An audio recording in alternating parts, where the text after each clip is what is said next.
Well, welcome to another edition of Beyond Belief. I'm George Noory, and when we get done with this show, you are going to be running around the house or wherever you live going, I can't believe this is going to happen to us in the future. Our special guest is a technology consultant and a scientist, Charles Ostman. The technology of the future may be closer than you think. Charles Ostman, a senior fellow at the Institute for Global Futures, has spent more than 30 years working in cutting-edge fields such as electronics, computing, and artificial intelligence. He explains how we may soon use technology to manipulate the weather, alter our genes, and much more. Today on Beyond Belief. Charles, welcome to the program. Good to have you with us. Very happy to be here. You know, we met once briefly many years ago, but you've been on the radio program quite a long time. Yes, I have. Providing us great information and kind of scary information, isn't it? Well, hopefully informative. Not to paint everything in a dark picture, but I think it's appropriate, especially at this point in time, that people have at least a sense of where these changes are going to happen and why. We may still have a potential, at least, for influencing that change, but I believe at a certain threshold, it'll be beyond the reach of the general public, and that's my concern. It might be beyond belief. It might be beyond belief, indeed so. How did technology pull Charles Ostman into this field? Well, that's a somewhat long, meandering story, but I started out in physics. Give us the Cliff Notes version. Yeah, Cliff Notes version, exactly. So I started at Lawrence Berkeley Laboratory, UC Berkeley, spent about a decade in the National Lab System working with high-energy physics. I had the interesting experience of then being sent off to Los Alamos to work on what was then called the Antares project, which was the largest ever constructed at that time laser for military applications. Our goal was to neutralize incoming MIRV warheads from the Soviets. With lasers. With lasers, exactly. Yeah. And that's where some of the atmospheric stuff came in. I'll go into that later if you wish. But then I later went into robotics. I actually worked for a company called Integrated Automation, which specialized in machine vision, sort of like smart cameras for robots. Then we got bought by Litton Industries, so then I went to work for Litton. Then I got to work for Lucasfilm, strangely enough, working on... Oh, that's an interesting switch. It's an interesting switch, indeed so. I didn't do any film work, but what I did do is I worked on the first ever really fully integrated audio-visual sort of editing system called the Edidroid. I've heard of that. Which was kind of a big deal because Steve Jobs actually came to our facility at one point. He became very enamored of the hardware he developed, and then he purchased the rights to replicate this on a smaller box. That became what was known as the NeXT or NEXT computer. Yeah. So that was kind of a big tool for the media world at the time. Then I went on to work in what later was known as nanotechnology. And nanotechnology... Which I want to talk with you about a lot tonight. Good, because it's my belief that this is sort of a gateway to a really wide, diverse range of different kinds of developments, technical disciplines, and things that will affect our daily life. I have heard with nanotechnology that they one day will have the ability, they might even have it now, of injecting you with little nanobots that go and do whatever you want them to do. Are these little tiny pieces of machinery? Is that what they are? They actually are little machines. And in fact, I testified to the FDA, believe it or not, on this very topic. And the reason I was there was because up until that time, the FDA's way of regulating medical accessories or things in the medical market, devices, et cetera, they had chemistry on one side, drugs, and then they had machinery on the other side, things that you would plug into your machines that would have wires and so on going to the human body. They had no way of defining things that would go inside the body, especially at a micro and nanoscale. This was a completely uncharted regulatory territory. So they brought people like me in to give a presentation to explain, my version of what I thought this was going to be as a sort of a potential for a regulatory compliancy code, which was eventually going to be established. So that was about 10 years ago. So you fast forward to today, where what had been sort of quasi-theoretical or at the very early age of development has gone much further. And so the range of options that exist to enhance sensory perception, to enhance neural capacity perhaps, have changed the way your mind works. Right. To interact with various organs within the body, to have a sort of adaptive, predictive sort of way of dealing with medical situations on a real-time, contiguous basis. That's sort of the ultimate outcome of this. How far it's gotten into the public world here in the United States, that's one question, but I think from a global perspective, this development path is moving very fast. Is that exciting for you as a scientist? I think it's interesting. I would suggest to you that this is, in my mind, like an evolutionary threshold that we're crossing into. Us old timers with gray hair and beards, we're like maybe the last of our kind who are truly organic beings. Yeah. I think we're stepping into a territory where, as an option, as a sort of a healthcare maintenance perspective, we're stepping into a world where it's ever less going to be what we were born with and ever more about what we have access to. Are we going to become cyborgs? That depends on how you define cyborg. And not to be cagey, but there's one version of a cyborg that, like a Terminator robot or something. Okay, that's the extreme version. But I think in small increments, we begin to put machines inside our body, monitoring systems, sensors, things that can dispense chemistries over time, things that sort of enhance in some ways what our different organs do. As you see it as a kind of a gradual, incremental process, yes, we are sort of becoming a less than organic being. I'll just put it that way. I want you to take a look at a little clip of a documentary on nanotechnology. It'll give you a very good perspective of what we're talking about right now. Meet Jason Henderson from West Virginia and Kieran McCammon from California.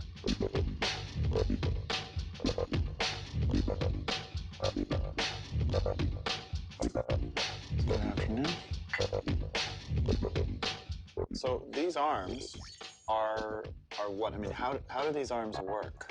The remaining muscles that are in your arm have electrical signals that come from your nervous system, and Like these ones? yeah. So I have a myoelectric sensor, one here, and then another one on the other side. So when I contract one muscle, then the hand opens. When I contract the other muscle, then the hand closes. And then I have a wrist rotation unit, which is independent of the hand, where if I contract both muscles at the same time, I can essentially rotate the hand one way or the other. I am now filming your bionic hand with my bionic eye. It's pretty cool. So it's kind of, I'm thinking, but I'm not thinking, okay, I've got to open my hand. I'm just thinking as if I had a hand there and I just want to open it. Charles, just those applications alone, it's absolutely astounding. It is astounding, and a lot of it's actually been driven by, I'm sorry to say, people in the military who have been badly injured, which in a way has accelerated the funding or the range of application development. But in a broader sense, yes, this is exactly what's coming back to the general public. So what was being shown there was direct neural interface, so that your thoughts or your desired sort of motives, as it were, could be translated directly into physical machinery that'd be part of your body. And this is actually just one smaller subset, really, of a larger range of things like this. But it was a very good example of the concept. At what point could you literally make almost an entire robot like that? Well, that's where things are going. And that's why it's sort of in a quasi-joking way made reference to the Terminator. How far are we away from having a Terminator-like thing possible? 10, 12, maybe 15 years max. But certainly the pieces of the puzzle are quickly coming into place.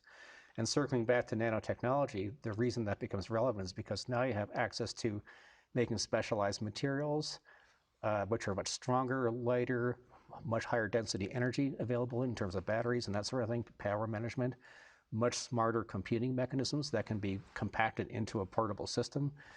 Boston Dynamics, as you probably know, is the company that has produced the robotic dog and the robotic horse, that sort of thing. And now they have a robotic biped, which is pretty close to a kind of a quasi-Terminator-like thing. In other words, a machine that really strongly replicates a biological entity. It's what's called biomimicry. That's the buzzword for it.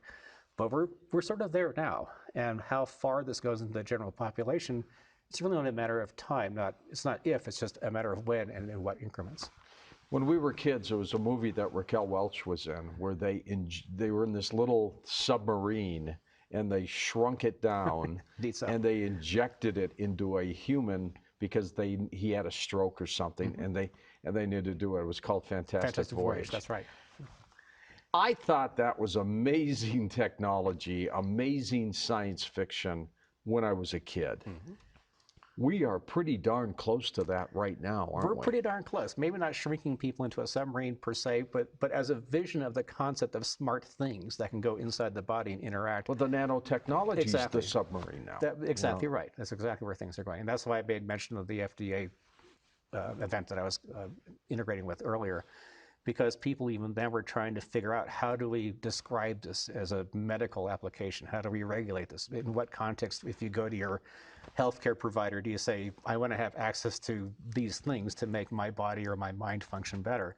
So that was really the precursor of establishing a kind of a protocol to make these things available to the general world. And that, like I said, that was about 10 years ago. So do you think that technology will get so amazingly incredible that people will get injected with technology, with nanobots, to go into their bodies and, you know, help them for telepathy and communication and everything else? That the computer, for example, may be in your head, where you simply think, all right, let's get information on beyond belief. And there it is in your brain. so. Well, Mark Zuckerberg, founder of Facebook, of course, made a very telling comment about 2 months ago now. He said the next big thing, the next big industry sort of increment is going to be artificial telepathy. In other words, connecting your thoughts to the global blogosphere, to the information universe, as it were. Is that real? That's exactly where things are going. And now I could go to several different examples. Paul Gallant's laboratory at UC Berkeley is kind of a good snapshot of this idea. The idea that you can take your thoughts, your experiences, extract them from your brain, play them back as a visual content deliverable, as it were, so you can actually see what it was that you experienced or what you thought or what things you were involved with. This has already been done. The resolution's being tweaked a little bit, but certainly the precursor is already well established. The thing I would like to suggest to you is that, it's my opinion, that speech is a kind of a clumsy, slow process. We're being trained to adapt to a universe where the flow of information and the parallelism of many different tracks of information simultaneously, this is a scale of complexity that no humans have ever interacted with before that we know of. We're in this current time. This is a sort of a new evolutionary threshold of sorts.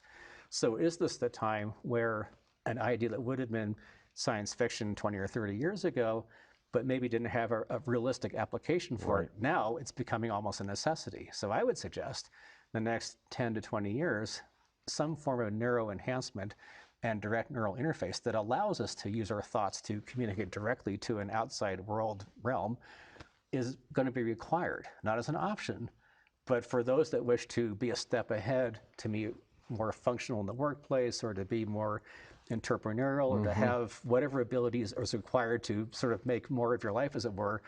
It'll be the quality of access that's going to define the haves and the have-nots. That's how I see it. What if one day, though, it becomes a requirement? You know, as they say in the book of Revelation, the sign of the beast, right? That you're going to be required to have this. You can't have the ability to buy goods or services or do anything without that sign. What if they compel all of us to do that?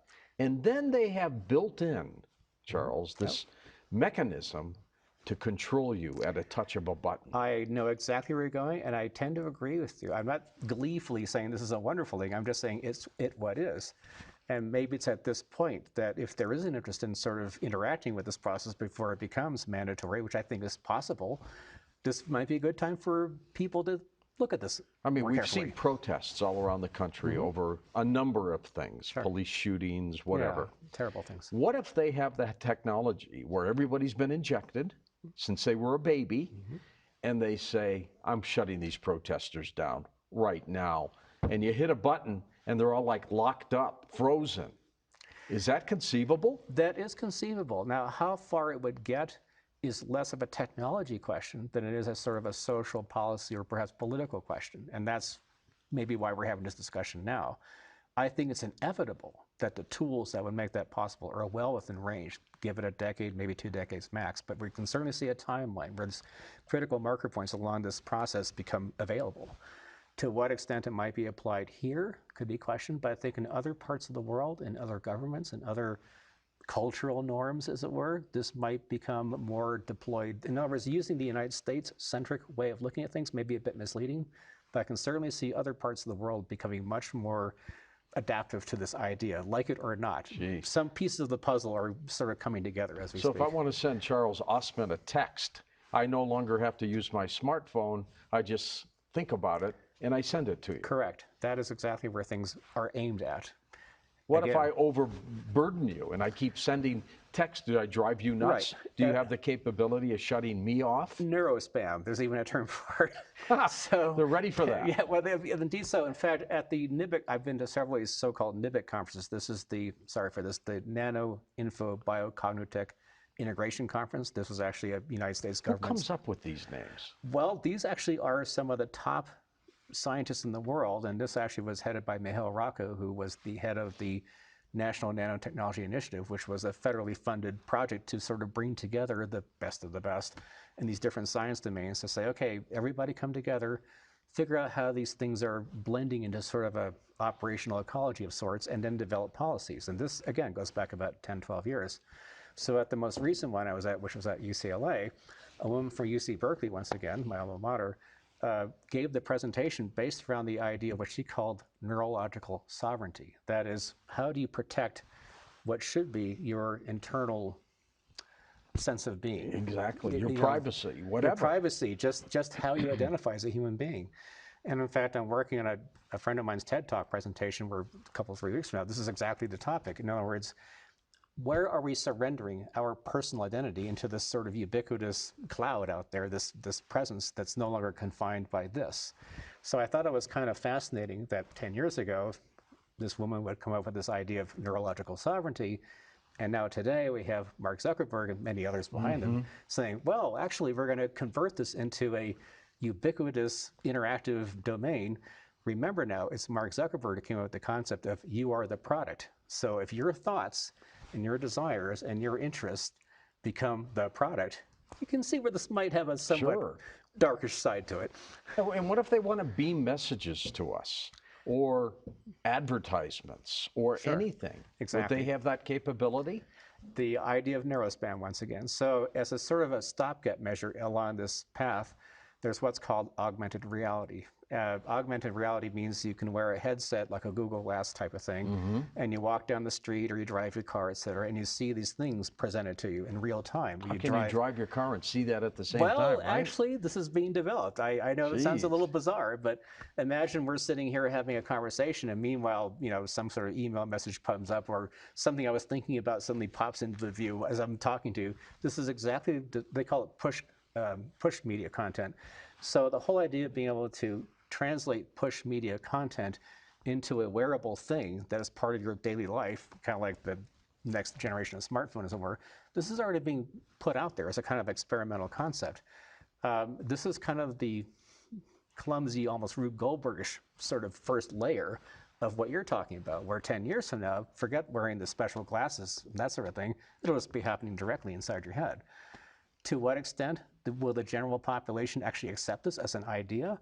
Depends on marketing. Depends on the political sort of way it's packaged, you might say.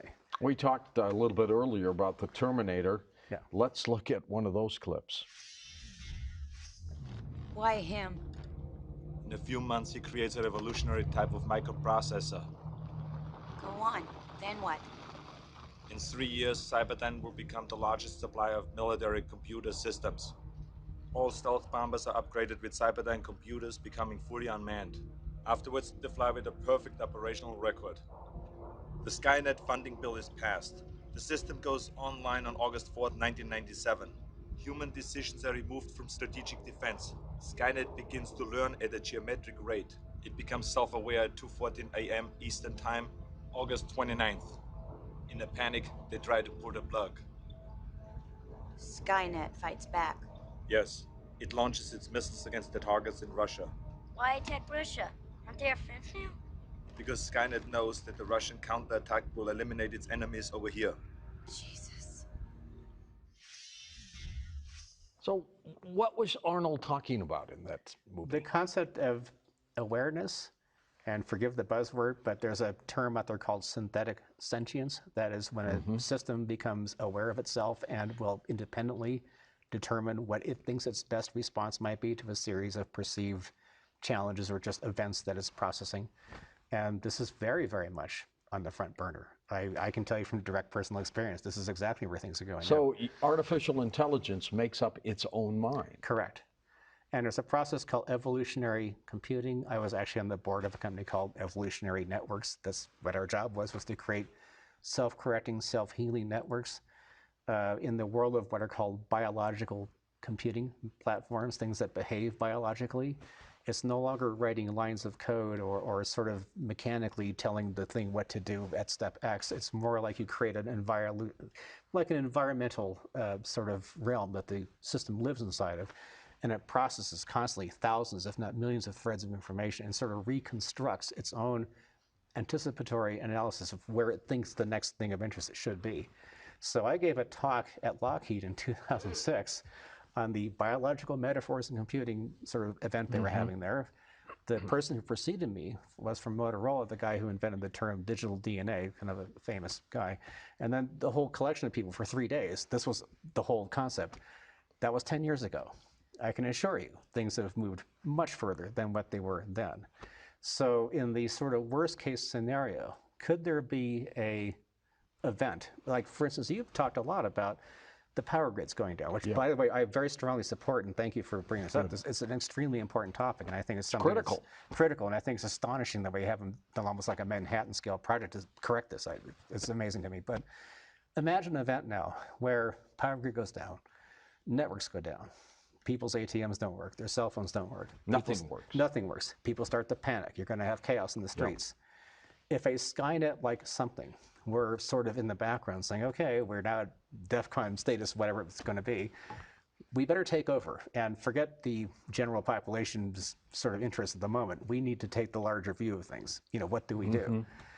You almost at a certain point have to surrender the control over what would be a chaotic realm into the hands of this artificial intelligence-like ecology of sorts. Like give it to them. Exactly. And there's very credible scenarios. I've actually worked on these scenarios myself. As part of my sort of think tank job in the past has been to do exactly this, to come up with these sort of option matrices that say, given the criteria of these events occurring, given the range of options to work with, what's your best potential response given these variables? Those were with people trying to work this out. But in this realm, the scale of complexity and the pace of change is so extreme that it sort of transcends what people can even do effectively. You almost sort of have to surrender it to an artificial intelligence-like living thing that can take over in those situations. Are we going too fast? We might be. I will submit to you the idea, and you may see differently, but it's just a thought. I think this has happened on many other worlds. This is common. This is not that unusual. It's the evolution. It's the evolutionary process. I tend to view evolution as a sort of a trauma-induced mechanism, as it were, and provided that the periodicity or the cycle time and the extremes of the trauma cycles aren't too severe, the system in question can respond and adapt accordingly, or it maybe perishes and then something else comes in. So in other worlds, you have a life form, hominid or something else, that has many millennia to kind of slowly figure out what to do, and they become more organized. Certain technology points happen along the way, and then there's a sudden burst, a radical change in population density.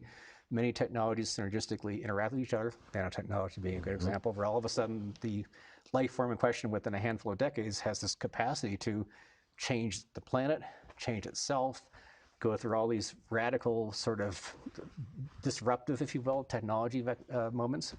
And then they either successfully figure out what to do next, or it fails and goes into remission, and eventually something else comes in. I think we're at one of those thresholds now. That's how I see it. In your opinion, Charles, is all this technology, nanotechnology, artificial technology, is it all good for us?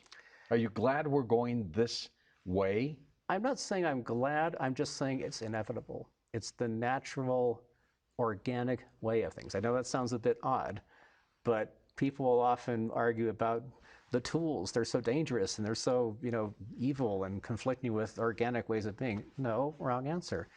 Developing better tools is what happens in an evolutionary process. We just happen to be the organism in question that, given a range of time and events that have happened, okay, we made a better toolbox. This reminds me, actually, speaking of films, in 2001: Space Odyssey, in the very opening scene, there are the quasi-hominid ape-like entities, and they're sitting there having their arguments, as it were.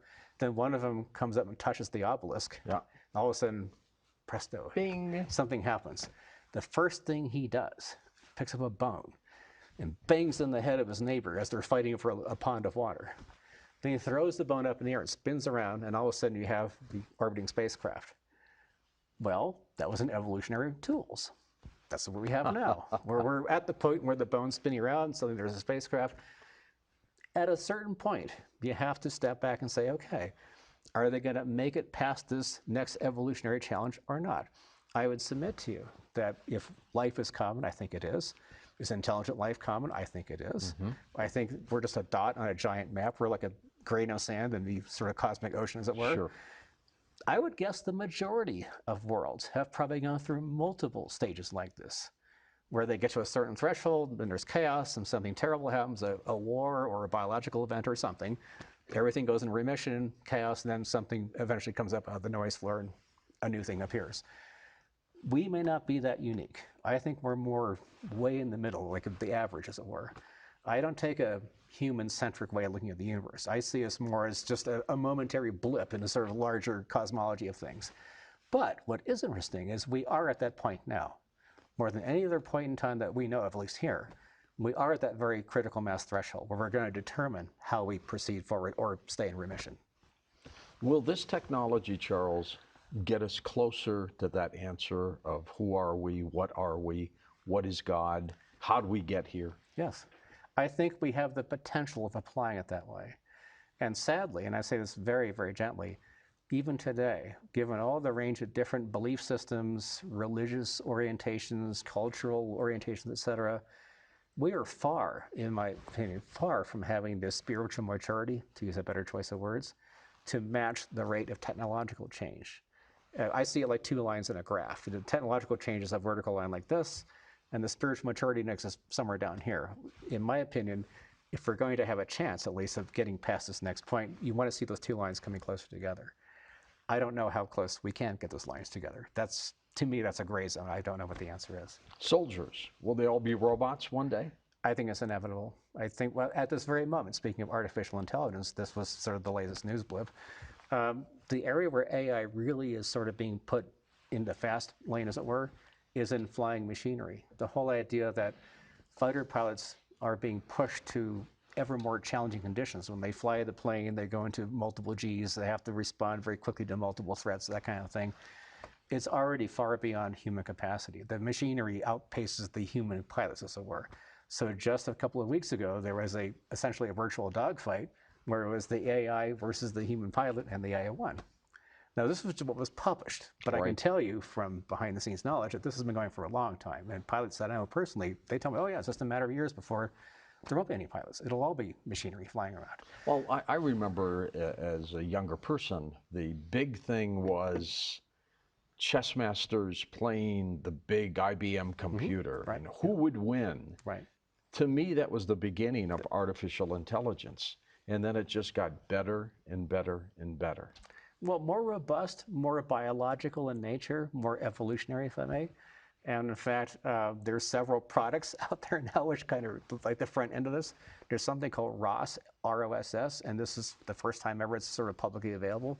This is the Watson IBM supercomputer, and now you, George, if you wanted to, you could sort of purchase your own ROSS account. What this would do for you is it would let you extend your mind into this other realm. It becomes like a personal assistant, but a smart personal assistant. And the first virtual attorneys are now coming to light with this mechanism. The next big thing is going to be virtual middle-level management. In the corporate world, you have lots and lots of middle management people who sort of interface between the high-end decision-making and the sort of the general workplace of what's going on. Gone, right? That's it, exactly. And I'm not saying this is good or bad. I'm just saying this is what is. So in that context, trying to render ever more complex mission-critical decisions compressed into ever shorter timescales, there's something called psychological noise, which interferes with the better range of choices. So not just because it's a way to get rid of workers and not pay them anything, it's actually seen as a better way to get better decision rendering under these complex condition sets. And this is just this is the consumer edge. I can tell you that from a different point of view, more in the sort of military strategic world, this is very much going in that direction. That's kind of scary, though. Like the Skynet version. When the system itself thinks, okay, the humans are no longer capable of rendering appropriate decisions, I need to take over to prevent this perceived whatever it is. Prevent mistakes, right? Prevent mistakes. And then you get into the world of define mistake, or define ethics, or define moral imperative. And one of the things I've said for many years when people ask me these kinds of questions is, if you're coming up with systems that learn from what they encounter, what they learn is what they see from our interactions with them. So if a majority of humans tend to have somewhat predatory, less than pleasant ways of looking at the world, as it were, that's what the AI learns. And that's what it determines to respond to. And it will evolve and adapt to figure out ways around those negative behaviors by whatever means things are necessary. And that's exactly what it is. It's not so much that people are going to invent these horrible, evil machines, but the machines will learn from what they see. And if they perceive really bad behavior, for a better choice of words, then they'll adapt to respond to that accordingly. Charles, we get some emails, and some folks want to know, Sandra from Tennessee, for example, do you see a time when our police forces will be made up entirely of robots? Now, that's an interesting take. Maybe not entirely, but certainly as an assist. I absolutely can see a range of we have applications. robotics now in We have robotics police, now, and it's just a matter of expanding that range. Detonate bombs and everything else. Correct, exactly right. In fact, horrible to say this, but the mass shooter that we just had, he shot several people from the parking lot. The way he was killed was they sent a little robot up there that essentially blew up and killed him off. And that was a good thing. I'm very glad. I mean, it was horrible what happened. But that's a beginning edge of a larger range of things. As I was mentioning earlier, Boston Dynamics has the sort of smart animals, as it were, that are used to go out in the field and carry packs and other military equipment, and also smart devices to, in fact, shoot at or neutralize incoming enemies. So is a non-militarized version of that going to be available to the police? I think so. I think it's inevitable. If we see more of these kinds of events, and I think we probably will, it's going to become a matter of numbers. At what threshold is it the better choice to have fewer officers being killed or threatened and simply let the machines take on the more risky roles? I think it's a very fathomable sort of threshold to reach. How much of this technology is secret, is part of secret government programs? Let's take a look at this from Deep Space Documentary 1. I feel that NASA is using private space and private industry as a cover-up. And the reason why is because when you take everything out of governmental into private, you can do a lot more things behind the scenes, and you don't have to answer to anybody. I feel like anytime NASA's involved, I'm very suspicious because I don't trust them based on my research and years of experience in dealing with them. I don't trust them on political issues, and I worry that they're going to somehow undermine the private company and undermine SpaceX. Landing operators moving to procedure 11.100 on recovery net.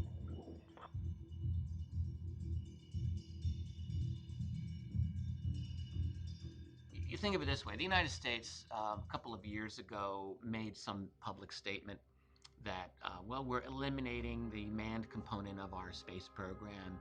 Not only is it untrue, but it makes absolutely no sense. The United States, for it to be the dominant global hegemonic power, which it will never voluntarily cease to be, must control space as a platform of operations.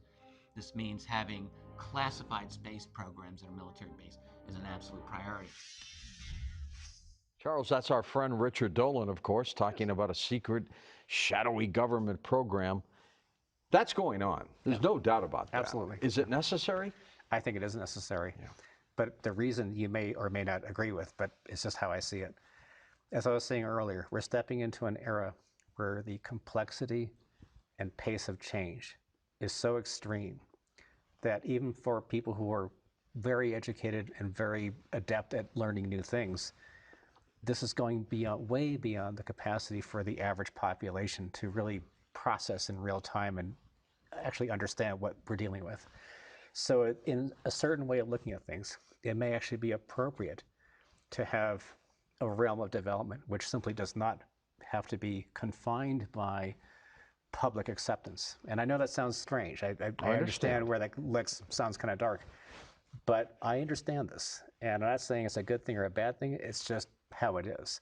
Obviously, as one can imagine, this can be used in a very bad way to take advantage of that resource base, as it were, and go in directions that the public would never agree with. But I think even right now, in just general information areas that we were talking about, nanotechnology, medical modification, genetic modification, neural enhancements, just those kinds of things are complex enough to where if it had to be up to kind of a general population's interaction with the process, it would probably never really happen, or at least not happen in a way that would make sense. I think if the public, Charles, knew what kind of technology we really had they'd be blown away. They would be blown away. And I personally feel strongly that a lot of the problems that we're facing in today's world would be very different if we had access to those technologies. This is where I probably have some thoughts, because I think these things should be out there. Alternative energy, different types of energy platforms, which I think could radically change. Medical treatments. Medical treatments, exactly. We could have a very different, actually much better life if there was more balanced access. And I'm sorry to say that because of greed, perhaps, or just hegemonic ways of looking at things, you know, I want to control this, and this is our little world, and we're going to change things to suit us as opposed to the larger world. Is that a function of the human condition that is sort of poisoning our current civilization? I would say so. When I was talking earlier about being at sort of an evolutionary threshold, this is the kind of thing which may prevent us from getting past this next increment. It's not so much the technology question marks. I think those are doable. It's more the human condition that shapes how these technologies are allowed and presented into the outside world. With so many people working on these secret projects, how do they keep them secret? Actually, it's surprisingly easy. It seems difficult to imagine from the outside world, but having worked on some of these things myself, it's compartmentalized. You're in a certain zone of acceptance or whatever your credentials are allowing you to get access to. It's amazing, actually, how these very complex situations can be sort of brought into fruition, comprising of lots of little nodes, which all sort of intersect together, but the nodes are actually kept very compartmentalized. And there's a sort of a meta process of organizing everything so it comes out with this sort of larger scale outcome.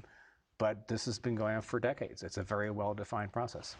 Beth from Albuquerque wants to know, are we in a shadow government situation because of other countries? I think the word government is perhaps misleading.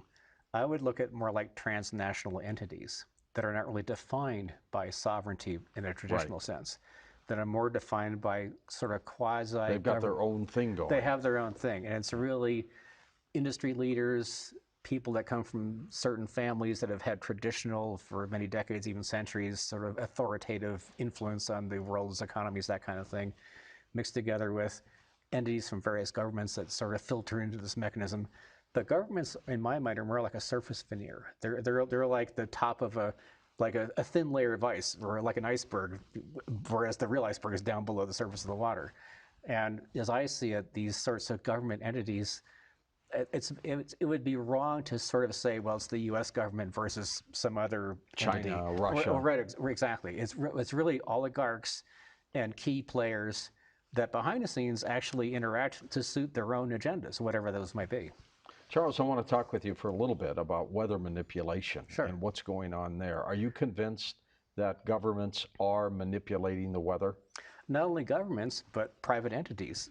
So like the film we just saw, this is another one of those examples where private entities can pursue things that are not confined by the dictates of policy or as appropriate legislation controls, that kind of thing. And actually, whether it's sorry about the pun, whether it's localized weather phenomena, the managing of storms, let's say, or preventing or encouraging precipitation on a localized basis, or on a more planetary scale, where it's climate modification, which I think is the more important issue, actually. Again, this has gone far beyond experimental or theoretical ideas. It's more in the application area. And it's entities that say, we can deliver this. Tell us what you need, we'll make it happen. Now, how that actually gets put into practice, one could argue the sort of chain of command, as it were, but in a larger scheme of things, it's not really dictated by a particular government saying, we want this to happen. It's more like a consortia of entities that have the capacity to make it possible.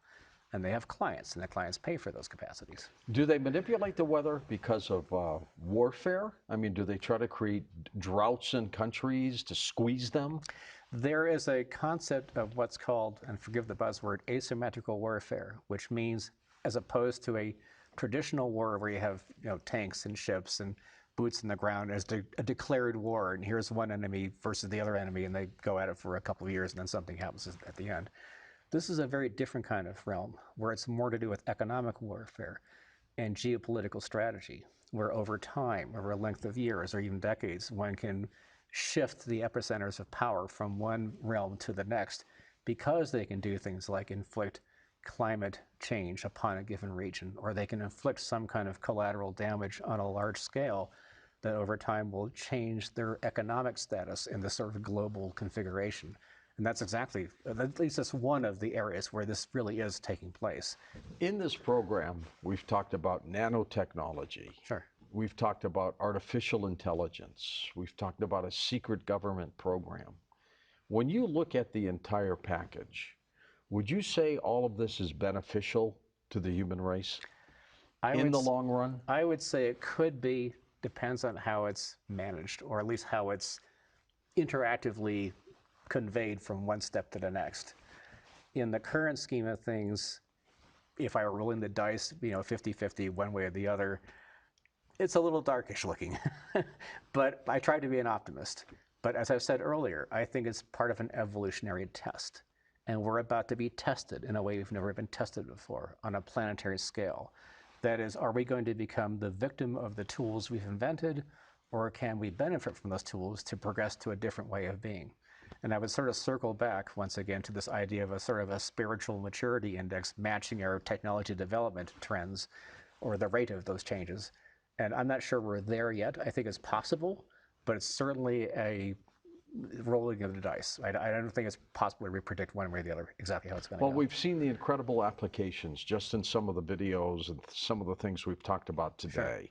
Sure. Biological arms and legs and eyes. And to me, that's amazing technology, Charles. Yep. And I just hope we can continue to put that together to better humankind. I would absolutely agree, and I would hope it becomes accessible and less expensive and more common, and that almost anyone that has the need can have a way to improve their quality of life. That, to me, is the real goal. Charles, thanks for being on Beyond Belief. Thanks for having me here. Really appreciate it. Thank you. And there's no need for me to sign off because I'm just going to think it, and you'll get it.